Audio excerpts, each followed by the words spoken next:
2부 예배 오신 여러분을 주님의 은혜로 환영하고 축복합니다. 까치까치 설날은 어저께고요. 우리 설날은 오늘이래요. 비록 코로나19 상황이지만 웃음만큼은 빼앗기질 않았으면 좋겠다 생각됩니다. 매일매일 하루하루 명절을 기다리는 마음, 명절 같은 날 되길 주의 이름으로 축원합니다. 웃음이 가득하는 복된 새가 되어서 하나님께 영광이 되고 귀하게 쓰임받는 2022년도 한 해가 되길 다시 한번 주의 이름으로 축원합니다. 미국 샌프란시스코 캘리포니아 대학교 심리학자 폴 에이그먼 박사는요, 우리 스스로의 몸에 특별한 감정을 이입해서 표현하고 또한 몸을 움직이게 되면 몸이 반응하게 된답니다. 그러니까 우리 마음에 감정이입을 하면 몸이 반응하고 우리 몸이 반응에 일어난다는 거죠. 건강에도 매우 큰 도움을 준다는 연구 결과가 발표되었습니다. 그 중에 하나가 바로 웃음입니다. 미소에는 힘이 있습니다. 웃음에는 힘이 있죠. 웃게 되면 몸이 반응하게 되고, 몸이 반응하게 되면 우리 몸에 있는 세포들, NK세포가 많이 왕성하게 활성화된다 말합니다. 마음도 변하고 몸도 변하고 일상의 변화가 일어난다.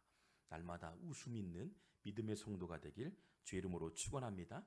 실제 8개월 된 아이는요, 하루에 450에서 600회 정도 웃는다고 말합니다.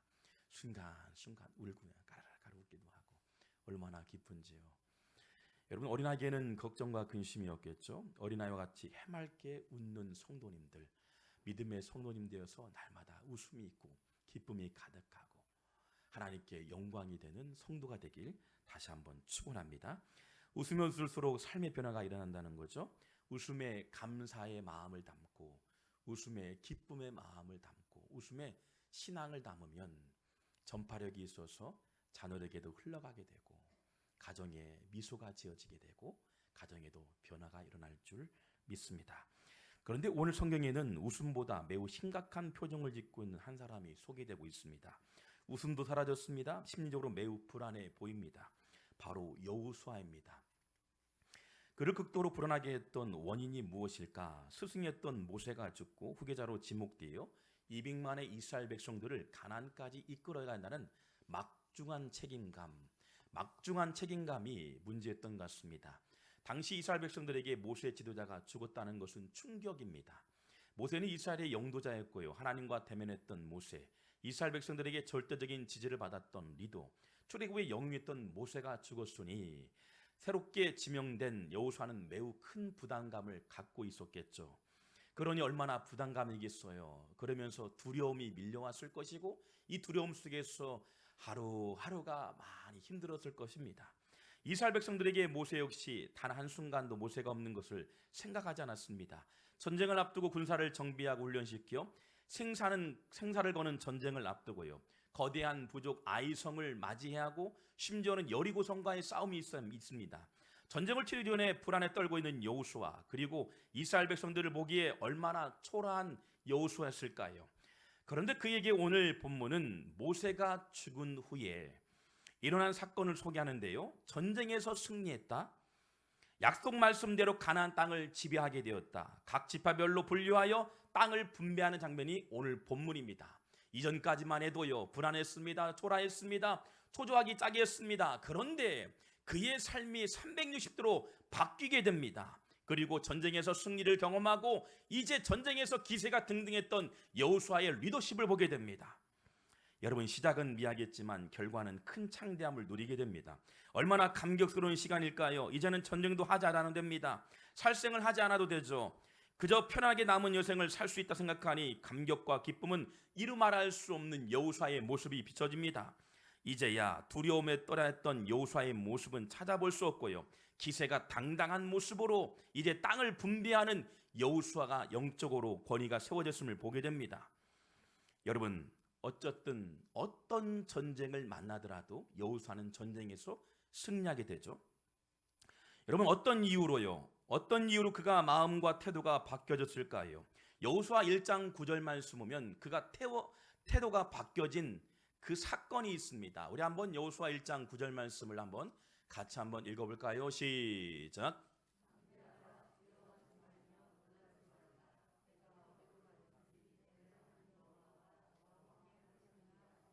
아멘. 두려움에 떨고 있던 여호수아에게 하나님 말씀합니다. 두려워하지 말라. 놀라지 말라. 내가 너와 함께한다. 불안해했던 여호수아에게 함께한다는 말, 내가 너와 함께한다는 말 참 좋습니다. 누군가가 나와 함께한다.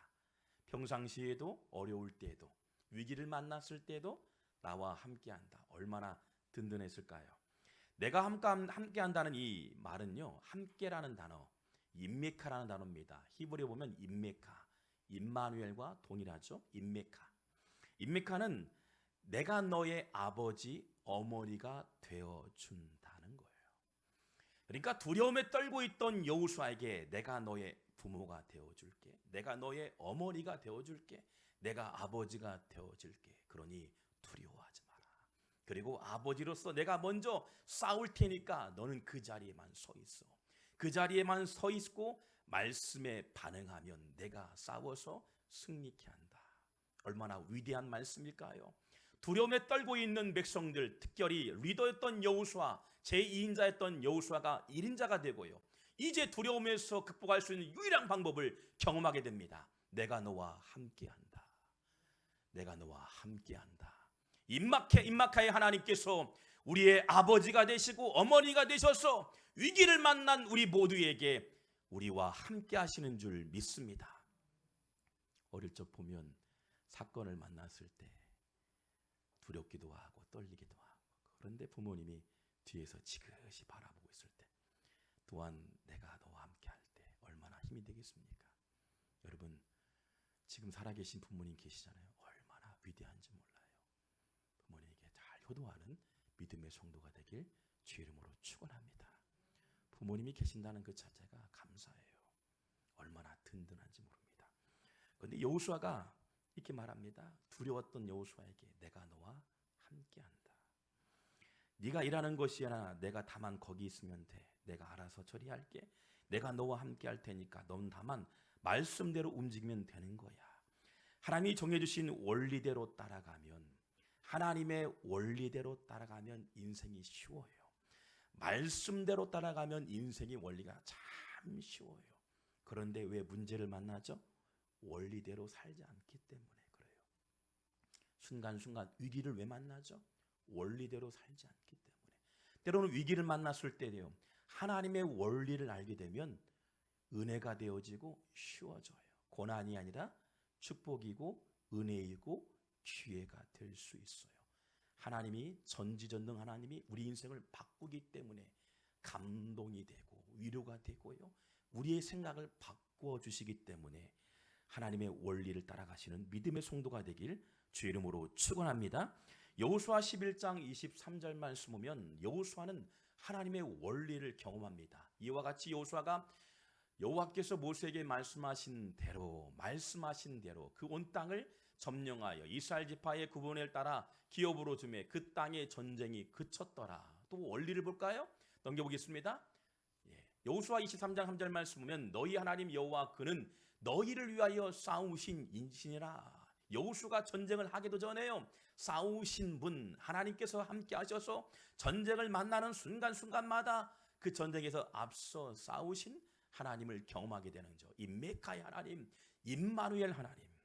여호수아 23장 10절 말씀에 나와 있습니다. 너희의 하나님 여호와 그가 너희에게 말씀하신 것 같이 너희를 위하여 싸우심이라. 할렐루야. 임메카의 하나님, 임마누엘 하나님, 우리와 싸우시는 줄 믿습니다.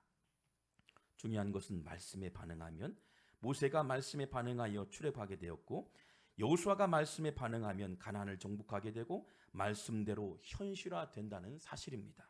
말씀에 반응하라. 말씀에 반응하는 사람을 하나님께서는 쓰신다는 겁니다.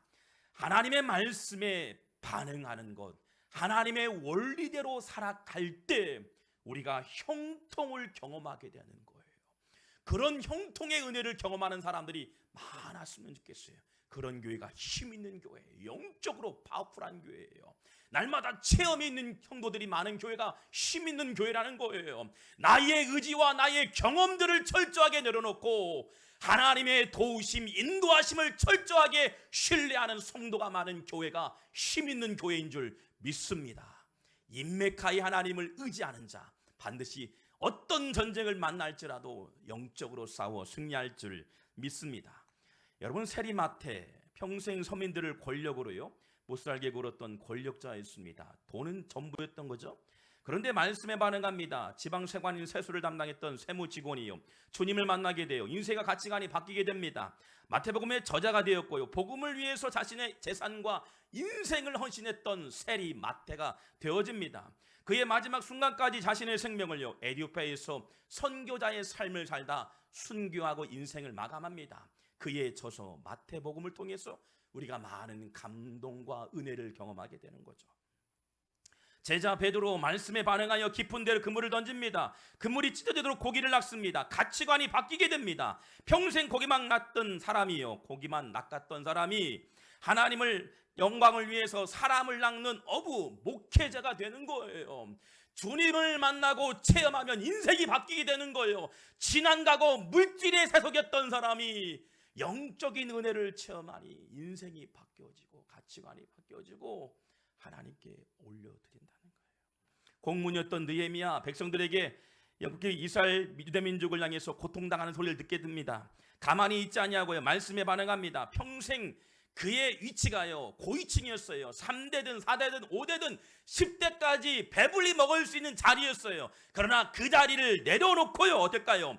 유린당하고 핍박받는 이스라엘 백성들 향해서 성벽을 재건하게 됩니다. 예배 공동체를 지향하게 되는 거예요. 성벽을 건축하고 성전을 지을 수 있는 그 큰 그림을 그려가게 되는 느헤미야. 얼마나 위대합니까? 최고의 스펙의 대명사 사울, 그리스도인들을 잡아오게 가두고 죽였던 사람입니다. 담에게서 예수님을 만나 말씀에 반응합니다. 가치관이 바뀌게 되죠. 그게 갖고 있는 달란트, 갖고 있는 로마의 시민권을 통해서 잃어버린 영혼들을 위해서 복음을 위해서 증거하며 살아갑니다.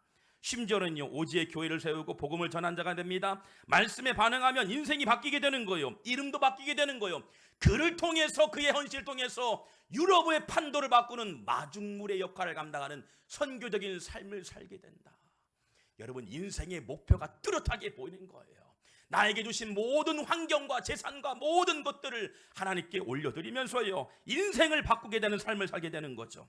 그들의 공통점은 말씀에 반응했던 사람들이라는 겁니다. 말씀에 반응했다.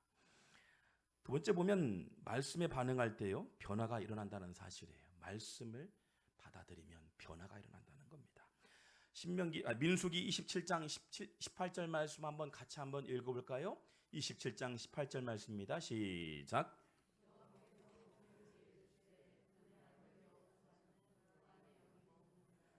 아멘. 보니까 여호수아는 그 안에 영이 머무는 자라고 나와 있어요. 사모하는 마음, 준비된 마음이 되어 있다는 거예요. 말씀을 받아들일 준비가 되어 있다는 거예요.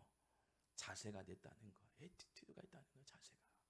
신명기 34장 9절 말씀 볼까요? 모세가 눈의 아들 여호수아에게 안수하였으므로 그에게 지혜영이 충만하다는 것은 성령이 임했다는 거예요. 지난 과거에 세속했던 사람이 아니었습니다. 하나님께 온전히 하나님께 올려드린 사람이었어요. 매 순간 예배했습니다. 그는 한 번도 말씀을 거부한 적이 없어요. 전혀 거부한 적이 없어요. 하나님 말씀대로 준행하고 말씀대로 살고요 말씀대로 지파를 리더십을 통해서 하나님께 영광을 올려드립니다. 하나님께서 그를 무너지지 않도록 견고하게 붙들고 있었던 겁니다. 말씀의 기초가 튼튼하면 절대 무너질 이유가 없어요. 기초가 부실하니 무너지게 되는 거예요. 예배가 없으니 예배의 감격이 없으니 무너지게 되는 거예요. 세상의 많은 것들을 취하게 되는 거죠. 기본이 안 되니까요. 부실하니까. 기초가 건실하면 1층을 올리고 2층을 올리고 100층을 올려도 절대 건물은 무너지지 않죠. 말씀에 바르는 일, 말씀에 순종하는 일, 신앙의 기초입니다. 순종하는 자세가 바로 신앙의 기초이죠.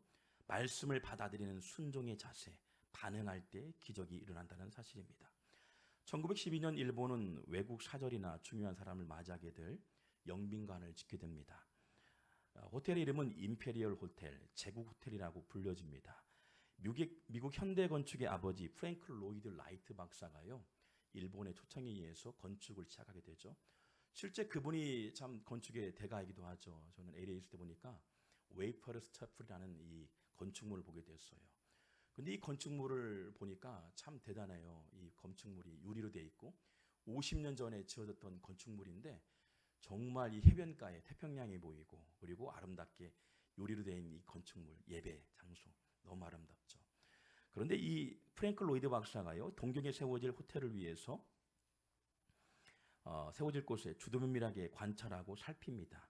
1912년 시작된 건축은요, 11년을 걸쳐 건축 완공을 하게 됩니다. 다른 건축물에 비해 인력과 비용이 들여 건축하게 되는데요, 많은 사람들이 비난하고 질타를 보냅니다. 그런데 1923년 9월 1일 호텔에서요, 피로연이 열릴 예정이었는데, 그런데 관동 대진이 일어나게 되고요, 동경 시내 건물은 다 무너졌는데, 그리고 불에 타버렸습니다. 그런데 이 제국 호텔은 아무런 상처 없이, 아무런 스크래치 없이요, 변함이 없었습니다. 많은 사람들이 이때부터 프랭클 로이드 박사의 건축 방식에 관심을 갖게 됩니다. 이 건물은 특별한 건축 공법을 사용했는데 대규모 호텔에서는 당시에 처음으로요, 전 객실마다 스팀 방식을, 온기를 보낼 수 있는 방식을 만들었고요, 웬만한 지진과 내진과 방화에도 견딜 수 있는 공법을 사용했단 말합니다. 대지진이 발생하고 주변의 건물이 와르르 무너지고 불타는 순간 아무런 손상 없이 견제했던 제국 호텔, 온전하게 자라게 됐던 이유는 무엇일까요? 바로 11년 동안 진행된 기초공사의 결과물인 거예요. 기초를 11년 동안 계속해서 설계하고 준비하고 내실하면서 갖췄다는 거죠. 세밀한 구조를 설계한 구조물 때문에 어떤 환경에도 무너지지 않았음을 보게 됩니다. 사도 바울은 우리의 인생을 건축에 비유했습니다. 우리가 믿음 생활은 집을 짓는 것 같아 무너지지 않는 집, 아름다운 집, 우리는 어떤 집을 지을 것인가? 여러분, 인생에 어떤 집을 계획하길 원하십니까? 어떤 집을 꿈꾸길 원하십니까? 아름다운 집을 건축하기 위해서는 어떤 준비해야 할까요? 바로 말씀에 반응하기 위해 반드시 말씀에 순종하는 마음을 가질 때, 이게 신앙의 기초이고 변화의 시초가 되는 그릇이 된다는 거예요. 여러분, 이게 신앙의 기초인 겁니다. 건강한 성도를 세우는 가장 먼저의 우선은 말씀에 반응하는 거예요. 말씀에 반응하기 위해서 순종하는 거예요. 나를 비우고 말씀이 임할 수 있도록. 이것이 신앙의 기초였던 겁니다. 여호수아는 신앙의 기초가 탄탄했습니다. 여호수아 1장 17절 말씀 보면 이렇게 나와 있죠. 여호수아 1장 17절 말씀 한번 읽어볼까요? 시작.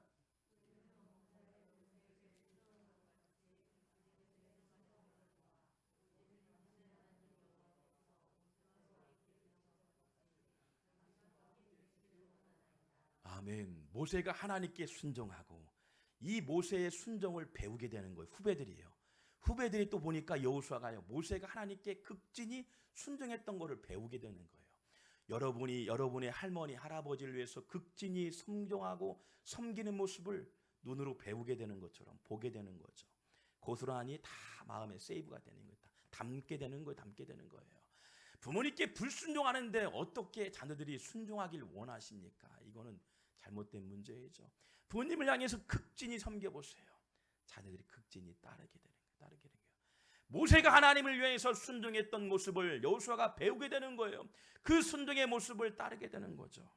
여호수아는 리더에게는요, 순종의 리더십이 있었던 겁니다. 순종을 fully obeyed란 말합니다. 모세가 하나님 앞에서 순종하였듯 여호수아가 모세 앞에 순종했고 군사들이 여호수아의 리더십을 따라 순종했던 겁니다. 바로 리더에게 보여준 순종, 이것이 바로 영적 권위였던 거예요. 하나님 앞에 순종되어질 때 영적인 권위가 올라가게 되는 거예요. 영적인 권위가 세워지길 원합니까? 하나님 앞에 순종하시길 주 이름으로 축원합니다. 하나님 앞 권위 말씀 앞에 순종되어질 때 영적인 권위가 올라가게 되는 거예요. 바로 리더에게 보여준 순종, 이것이 영적 권위였던 겁니다. 하나님 말씀 앞에 순종, 영적 권위입니다. 바로 여호수아의 영적 권위, 순종의 삶을 살아간 그의 모습을 통해서 군사들이 따르게 되는을 보게 됩니다. 여호수아를 강력한 리더십, 영적 권위 앞에서요, 6장에서는 여러분 여리고성에 쉽게 무너지고 전쟁에서 승리하게 됩니다. 그런데 7장에 보면 여호수아 많은 군대들이요 실패하게 됩니다. 아간에 실수했죠. 영적 권위를 무시했던 거예요. 하나님 말씀을 저버렸던 겁니다. 하나님 말씀을 저버렸더니 어떨까요? 전쟁은 패하게 되는 거예요. 아, 그렇구나. 영적 권위는 하나님 앞에 말씀 앞에 순종되어질 때 기적이 되게 되고 변화가 되고 전쟁에서 승리하게 됨을 보게 된다는 겁니다. 오늘 우리에게는 요구하시는 리더의 자세는 무엇일까요? 바로 순종이라는 겁니다. 내 힘을 빼는 훈련입니다. 그리고 내 안에 영적인 권위를 세워가는 일이 중요함을 보게 됩니다. 하나님의 영적 권위의 말씀 앞에 우리의 언어와 가치관을 철저하게 내려놓고 하나님 말씀을 따르시길 바랍니다. 새해를 맞이해서 하나님 말씀에 순종되어질 때 여러분 변화의 놀라운 은혜가 임하게 될 줄 믿습니다. 몇 년 전에 출간한 인생 수업이라는 유시화 시인의 책이 있죠. 저도 책을 봤는데 참 좋습니다. 호스피스 운동 선구자로 알려진 정신의학자 엘리자베스 퀴블러 로스라는 사람이 저자인데요. 죽음의 직전에 있었던 사람들의 스토리를 모아서 책으로 엮었던 내용입니다. 근데 이 내용을 인터뷰하면서요, 책의 내용처럼 우리가 꼭 알아야 할 것이 무엇일까? 인생을 살아가면서 죽음 문턱에 와 있는 사람들의 인터뷰 내용 속에 우리가 알아야 하고 배워야 할 게 무엇일까? 그 중에 한 여인이 소개됩니다. 책 서두에 소개되는데요. 어느 날 한 여인이 고속도로, 이 캘리포니아 고속도로를 가고 있는데 갑자기 앞에서 사고가 났는지 멈추게 됐답니다. 근데 자기 자신이 브레이크를 밟고 멈췄는데 속도가 워낙 빨랐던지 뒤에 있는 사람들이 그걸 빨리 인식하고 인지하면 브레이크를 밟아야겠죠. 근데 백밀러 보니까 브레이크를 밟지 않은 것 같아요. 계속 막 쏘아오는 것 같아요. 어떨까요? 마음이 불안하고 초조하니까 운전대를 붙잡을 수밖에 없는 상황이었던 것 같아요. 그 모습을 보는 순간 나도 죽을 수 있겠다는 생각이 들었고요. 그래서 죽지 않고 싶은 마음에 운전대를 붙잡았다는 겁니다. 그러면서 말합니다. 그녀가 말합니다. 저는 순간 본능적으로 사고 날 것임을 핸들을 꼭 움켜잡았습니다. 나는 운전대를 움켜쥐고 있던 내 손을 내려보게 되었습니다. 의식적으로 꽉 잡았던 것처럼 내가 지금까지 살아온 방식이었습니다. 계속 이런 식으로 살고 싶지 않고 이런 식으로 죽고 싶지 않았습니다. 그리고 운전대에 손을 놓고 내놓아 버렸습니다. 그리고 순순히 내 자신을 맡겨버렸습니다. 뒤어서 엄청난 충격이 느껴졌습니다. 그리고 깨어나 보니 차는 종이장처럼 모두 망가졌지만 저는 아무것도 다친 곳이 없었습니다. 운전대를 놓았던 것이 오히려 심한 부상을 피할 수 있었던 기적입니다. 그 책에 소개된 그 여인처럼요, 이렇게 주먹을 꽉 움켜쥔 채로 우리는 살아오지 않았는가? 이것 붙들어야 성공할 것이야. 이것만큼은 붙들어야 한다는 생각을 갖고 있는 것들이 무엇일까요? 물질입니까? 관계입니까? 성공입니까? 모든 것을 맡기고 내려놔야 할 순간, 내려놓지 못할 때, 위기가 발생할 때 우리는 어떻게 대처할까요? 죽음의 문턱까지 포기하지 않고 싶은 마음들, 움켜쥐고 싶은 것들이 있나요? 여러분 과감하게 내려놓으시길 바랍니다. 모든 것을 내려놓을 때 인맥하의 하나님께서 우리와 함께 하시고 기적의 시초가 되는 순종을 통해서 놀라운 변화를 우리에게 보여주실 줄 믿습니다. 불안한 세상을 살아가는 우리 입술을 통해서요, 자주 이러한 고백이 있었으면 좋겠다 생각됩니다. 우리 송천마을의 모든 성도님들 이런 고백이 많았으면 좋겠어요. 오랜 세월이 지나 우리 인생을 돌아볼 나이가 되었을 때 때로는 죽음의 문턱 앞에, 아니 오늘 우리가 예배하며 이 시간 하나님을 예배할 때 이런 고백이 많았으면 좋겠습니다. 그 일 뒤에는 하나님이 함께 계셨습니다. 그 일 뒤에는 하나님께서 함께 하셨습니다. 그 수많은 사건 현장에 하나님이 나와 함께 하셨고 수많은 위기 현장 가운데 우리 자녀들과 함께 하셨습니다. 이런 고백이 많아지는 새해가 되길 주의 이름으로 축원합니다. 기도하겠습니다.